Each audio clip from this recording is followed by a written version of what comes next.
দুরন্তের হইচইয়ের গল্প পাঠের আসরে সবাইকে স্বাগত। আজ পড়ে শোনাব ভিন্ন স্বাদের একটি রচনা। বাংলার দুই মহান মানুষকে নিয়ে গল্প রসাশ্রিত একটি নিবন্ধ। এটি লিখেছেন অরুণ বন্দ্যোপাধ্যায়। গল্পের মাধ্যমে দুই সমাজসেবী শিক্ষাবিদ ডেভিড হেয়ার এবং রামতনু লাহিড়ীর সংক্ষিপ্ত জীবন কথা তোমাদের শোনাবো এই নিবন্ধে। ব্রিটিশ আমলে ঊনবিংশ শতাব্দীর শেষ দিকে সুদূর স্কটল্যান্ড থেকে কলকাতায় এসেছিলেন এক সাহেব স্রেফ ঘড়ির ব্যবসা করতে। অবশেষে কলকাতার শিক্ষা দীক্ষার অবস্থা দেখে তিনি এখানকার ছেলে মেয়েদের ভালোবেসে ফেললেন। ব্যবসা ছেড়ে তিনি হয়ে উঠলেন একজন সফল শিক্ষাবিদ। তিনি স্থাপন করলেন হিন্দু স্কুল এবং হেয়ার স্কুল। প্রেসিডেন্সি কলেজ স্থাপনে তিনি যথাসাধ্য সাহায্য করলেন। তখন স্কুলে পড়ানোর জন্যে কোনো ভালো বই ছিল না বললেই চলে, তাই উপযুক্ত স্কুল পাঠ্য বই প্রকাশের জন্য তিনি অন্যান্যদের সাহায্য নিয়ে স্থাপন করলেন ক্যালকাটা স্কুল বুকস সোসাইটি। উনি হলেন ডেভিড হেয়ার, যিনি কলকাতা তথা বাংলার শিক্ষাক্ষেত্রের উন্নয়নে আজীবন কাজ করে গেছেন। ঊনবিংশ শতাব্দীর আরও একজন স্মরণীয় মানুষ হলেন রামতনু লাহিড়ী। উনি শুধু একজন শিক্ষাবিদ ও সুশিক্ষক ছিলেন তাই নয়, সমাজ সংস্কারে এবং সমাজের উন্নতিতে উনি আজীবন কাজ করে গেছেন। বাংলার বিখ্যাত সমাজ সংস্কারক রাজা রামমোহন রায়ের অবদান তাকে দারুণভাবে অনুপ্রাণিত করেছিল। তিনি লক্ষ্য করেছিলেন তখনকার বাংলায় শিক্ষা বিস্তারের অন্যতম অন্তরায় ছিল নানা রকম কুসংস্কার। সাধারণ ও নিম্নবর্গীয় মানুষেরা কুসংস্কারের অন্ধকারে ডুবেছিল। এই অবস্থায় সামাজিক উন্নয়ন ছিল দুঃসাধ্য। রামতনু লাহিড়ী নিজের জীবন তুচ্ছ করে সাধারণ ঘরের ছেলে মেয়েদের যথার্থ শিক্ষা দিয়ে ক্ষতিকারক সামাজিক সংস্কারের বেড়াজাল থেকে মুক্ত করার কাজে প্রাণপাত করে গেছিলেন।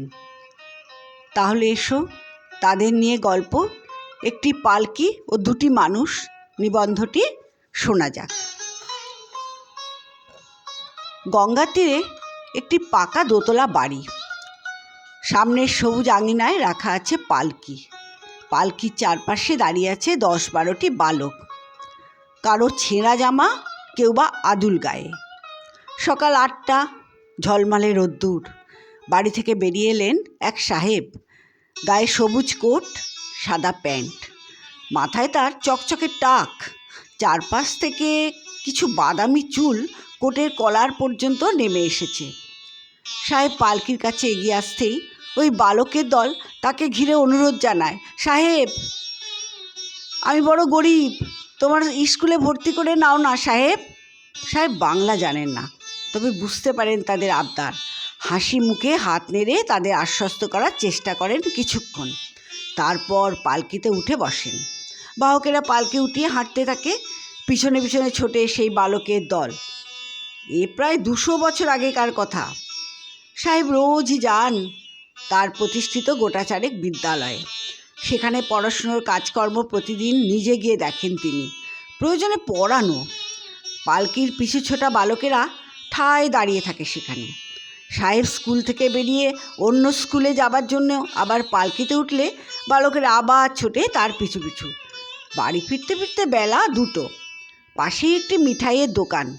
সাহেবের দোকানে বলা আছে বালকেরা ওখানে ফিরলে যেন তাদের ভরপেট মালপোয়া, জিলিপি, লাড্ডু খাওয়ানো হয়। বালকেরা তাতে মহা খুশি। সাহেব দোতলার বারান্দা থেকে দেখেন বাচ্চারা হই হুল্লোড় করে মিষ্টি খাচ্ছে। মন ভরে যায় সাহেবের, বড় ভালোবেসে ফেলেন বাচ্চাদের। সাহেবের নাম ডেভিড হেয়ার, স্কটল্যান্ডে জন্ম। শুধু স্কটল্যান্ড ছেড়ে গঙ্গা তীরে কলকাতায় এসেছিলেন ঘড়ির ব্যবসা করতে। বড় দোকান খুলেছিলেন ঘড়ির। উপার্জনও ভালোই হতো। তখনকার কলকাতা ছিল নেহাতি এক গঞ্জের মতো। নদী তীরে জনবসতি থাকলেও ভেতরের দিকে ছিল ধান ক্ষেত আর ঝোপঝাড়। পথঘাট বিশেষ ছিল না, ছিল না স্কুল, পাঠশালা। শুধু দারিদ্র্য, অশিক্ষা আর কুসংস্কারে ঢাকা ছিল সমাজ। ডেভিড হেয়ার এদেশের মানুষগুলোকে ভালোবেসে ফেললেন। বিধাতার কি বিচিত্র বিধান! নিজের ঘড়ির ব্যবসার কথা ভুলে লেগে পড়লেন এদেশের অশিক্ষার অন্ধকার দূর করতে। ইংরাজি শিক্ষায় কিছুটা শিক্ষিত করতে তিনি নিজের উপার্জনের প্রচুর অর্থ ও শ্রম ব্যয় করতে লাগলেন। অকৃতদার ডেভিড হেয়ার অনেক ছেলেকে ধরে ধরে নিজের পাঠশালায় এনে ইংরাজি শেখাতে লাগলেন। পাঠশালার শেষে ছাত্রদের মিঠাই খাওয়ানো ছিল তার প্রাত্যহিক কাজ। পালকিতে করে প্রতিদিন এ স্কুল থেকে ও স্কুলে ঘুরে ঘুরে বেড়াতেন ডেভিড হেয়ার সাহেব। মিষ্টির লোভে অনেকেই তার পালকির পিছনে ছুটত। এই গরিব বালকদের একজনের নাম ছিল রাম। সেও প্রতিদিন সাহেবের পালকির পিছনে ছোটে আর বলে, সাহেব তোমার স্কুলে আমাকে ভর্তি করে নাও, সাহেব আমি পড়ব। সাহেব দেখেও দেখেন না, কারণ এখন তার সবকটি স্কুলই পূর্ণ, ছাত্র ভর্তির জায়গা নেই। তবু এই ছেলেটির যেন অদম্য উৎসাহ। রাম ব্রাহ্মণ বালক, দরিদ্র দাদার কাছে থাকে। দাদাকে রাম একদিন বলল, সাহেবকে বলে আমাকে তার স্কুলে ভর্তি করে দাও না দাদা, আমি পড়ব। দাদা চুপ করে থাকেন। পড়াশুনো তখন দারিদ্র বাড়িতে বিলাসিতা। একদিন সাহস করে হেয়ার সাহেবকে বললেন তিনি ভাইয়ের কথা। সাহেব হেসে বললেন, not possible mister Lahiri, all school are full now. হতাশ দাদা রামকে জানালেন সে কথা, কিন্তু রাম দমবার পাত্র নয়। সে বুঝে নিল ওই সাহেবের পিছনে ছুটে ছুটেই তাকে স্কুলে ভর্তি হতে হবে, অন্য কোনো পথ নেই। 10 বছরের রাম প্রতিদিন হেয়ার সাহেবের পালকির পিছনে ছোটে সকাল থেকে, আর নানান জায়গায় কাজ সেরে সাহেব যখন তপ্ত দ্বীপ্রহরে বাড়ি ফেরেন, রামও পিছন পিছন ফিরে এসে হাঁপায়। সাহেব দেখলেন এই ছেলেটির উৎসাহ অসাধারণ, কতদিন আর উপেক্ষা করবেন। একদিন ওই ক্লান্ত কিশোর রামকে কাছে ডাকলেন সাহেব। দেখলেন ছেলেটি ঘর্মাক্ত ক্লান্ত চোখে তাকিয়ে আছে তার দিকে। সাহেব শুধলেন, তুমি কি সকাল হইতে কিছু খাইয়াছ? ততদিনে সাহেব ভাঙা ভাঙা বাংলা কিছুটা শিখে গেছেন। সেটি চুপ করে থাকে। সাহেব বললেন, দাঁড়াও, আগে তোমার খাবার ব্যবস্থা করি। রাম বলে, আমি কিছু খাবো না, শুধু তোমার স্কুলে ভর্তি হব। সাহেব মুচকি হাসলেন, বুঝলেন ব্রাহ্মণ বাড়ির ছেলে, খ্রিস্টানের কাছে হয়তো তার খাবারে আপত্তি। সাহেব বললেন, আমার সহিত তোমাকে খাইতে হইবে না, তুমি মিঠাইওয়ালার কাছে যাও, ও তোমাকে মিঠাই খাওয়াইবে। ক্ষুধার্ত রাম মিঠাইওয়ালার দোকানে মিষ্টি খেল। ডেভিড হেয়ার পরদিনই তাকে তার স্কুলে ভর্তি করে নিলেন। স্কুলের দরজার পাশে ছোট্ট একটি টুলে বসে আছেন সাহেব, পাশে জলের বালতি আর গামছা। ছাত্রদের ঘর্মাক্ত অপরিচ্ছন্ন দেখলে ভেজা গামছা দিয়ে ঘষে ঘষে পরিষ্কার করে দেন মুখ চোখ। কখনো মৃদু বকুনিও দেন, শরীরটাকে কিভাবে রাখিয়াছ, এভাবে থাকিলে অসুস্থ হইয়া পড়িবে, জানো না, হেলথ ইজ ওয়েলথ। ছাত্রদের অভিভাবকদেরও হেয়ার সাহেবের কড়া নির্দেশ দিতেন, অপরিচ্ছন্ন অবস্থায় ছেলেদের স্কুলে পাঠাইবেন না, I won't allow them in school. বৈশাখের প্রখর মধ্যাহ্নে লাল টকটকে ঘরমাক্ত মুখে তাকিয়ে দেখেন পালকির পেছনে ছোটা ছেলেগুলো মিঠাইয়ের দোকানে ঢুকলো কিনা। দোতলার বারান্দায় দাঁড়িয়ে মুগ্ধ চোখে দেখেন ছেলেগুলো হট্টগোল করে মিষ্টি খাচ্ছে, মুখে তাদের হাসি। গভীর মমতায় তাকিয়ে থাকেন ডেভিড হেয়ার সাহেব। অন্য পাশে দেখেন গঙ্গা দিয়ে বয়ে চলেছে দু একটা নৌকো। স্কটল্যান্ড ছেড়ে কলকাতায় তার মাতৃভূমি হয়ে দাঁড়ালো। ঘড়ির ব্যবসা লাঠে উঠল। শিক্ষা বিস্তারই এখন তার আসল কাজ। কোনো ছাত্র অসুস্থ হলে অনেক খোঁজাখুঁজি করে তার বাড়িতে পৌঁছে চিকিৎসার ব্যবস্থা করা হেয়ার সাহেবের এও ছিল এক প্রাত্যহিক কর্ম। একবার রাম অসুস্থ হয়ে পড়ল, বেশ কদিন স্কুলে আসে না। সাহেব খুঁজতে খুঁজতে ঠিক হাজির হলেন রামেদের বাড়িতে। ছোট্ট কুটির জীর্ণ অবস্থা, মাথায় জলপটি দিচ্ছেন বৌদি। বিছানার পাশটিতে বসে গেলেন সাহেব। তার ফর্সা হাত রামের মলিন তপ্ত কপালে স্পর্শ করলেন। যথেষ্ট গরম।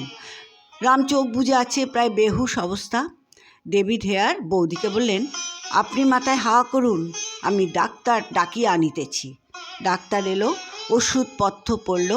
3 দিন পর রাম সুস্থ হয়ে চোখ মেলল। সাহেব আবার এসে বলে গেলেন, তুমি এই কদিন ভালো ভালো ফল খাইবে, দুধ খাইবে, যাহা খরচ হইবে আমি তোমার বৌদিকে দিয়া যাইব। শ্রদ্ধায় রামের আর তার বৌদির চোখ দিয়ে জল গড়িয়ে পড়ল। কোন সুদূর স্কটল্যান্ড থেকে আসা এক অচেনা বিদেশি কি অপার মমতায় আগলে রাখেন এদেশের গরিব ছেলেদের। দেশ তো তখন ব্রিটিশদের পরাধীন। লালমুখো সাহেব মানেই আতঙ্ক, অত্যাচার আর শোষণ। কিন্তু কি অবাক ব্যতিক্রম এই সাহেব ডেভিড হেয়ার। অজ্ঞতার অন্ধকার ঘোচাতে যিনি বাড়ি বাড়ি ঘোরেন তাদের সুখ দুঃখের নিত্য ভাগীদার হয়ে। ওই রাম ছেলেটির পুরো নাম হলো রামতনু লাহিড়ী। ঊনবিংশ শতাব্দীর এক ঋষিতুল্য মহাপুরুষ। তৎকালীন ইয়ং বেঙ্গল গোষ্ঠীর উদ্গাতা হেনরি ভিভিয়ান ডিরোজিওর প্রধান শিষ্য ছিলেন এই রামতনু লাহিড়ী। বঙ্গের নবযুগের প্রবর্তক ডিরোজিও কুসংস্কার বিরোধী স্বাধীন সুস্থ চিন্তার এক প্রবল স্রোত বইয়ে দিয়েছিলেন সে সময়, যার প্রধান সঙ্গী ছিলেন রামতনু। কঠিন দারিদ্র্য যার বাল্যকালকে পীড়িত করলেও উদ্যমকে নিঃশেষিত করতে পারেনি। নিদারুণ প্রতিকূলতার মধ্যেও লড়াই করে গেছেন আজীবন। শিক্ষক হিসেবে কখনও পেয়েছেন ডেভিড হেয়ার, কখনও ডিরোজিও বা কখনও মেকলে সাহেবকে। তৎকালীন সমাজের গোঁড়ামি, কুসংস্কার ও অজ্ঞতার বেড়াজাল ভাঙতে নিবিড়ভাবে সঙ্গী ছিলেন রামমোহন, বিদ্যাসাগর প্রমুখ প্রাতঃস্মরণীয় ব্যক্তিত্বেরাও। কৈশোরকালে রামতনু প্রায় স্বপ্ন দেখতেন অন্ধকারের মধ্যে এক জ্যোতির্ময় সৌম্য কান্ত ঋষি যেন হাসি মুখে তার ডান হাত ঊর্ধ্বে তুলে এক মশাল ধরে রয়েছেন। তার উজ্জ্বল আলোয় সব আলোকিত হচ্ছে। তিনি সবাইকে ডাকছেন, কামন বয়েজ, অন্ধকার থেকে আলোয় বেরিয়ে এসো।